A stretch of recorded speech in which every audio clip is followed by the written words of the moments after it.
Well, I'm a biologist by training.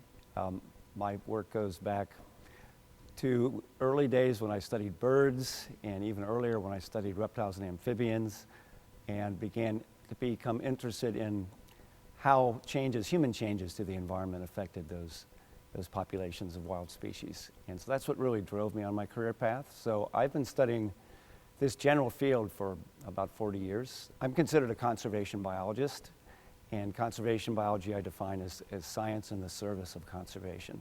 So I really try to do research that is relevant to recognizing what parts of nature are imperiled and how to do something about it, how to actually solve the problems that are causing extinctions worldwide. The most important value for me, there's a lot of personal benefit, obviously, from being outdoors.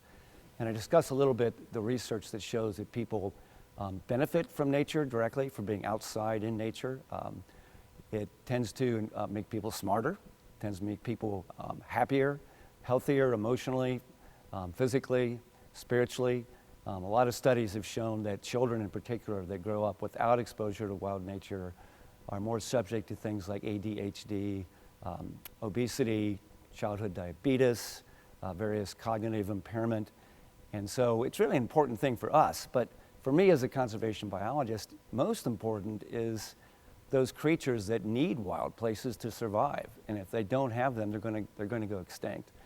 I think just that education, just learning about life, and biology is the science of life, does wonders for your perspective on life. And so I advise it to people, even if they plan to work in another field. They might want to take some biology courses or even be a biology major, because it gives you such a wonderful perspective about evolution, about ecology, about our relationship to the rest of nature, and about our own bodies and our own selves.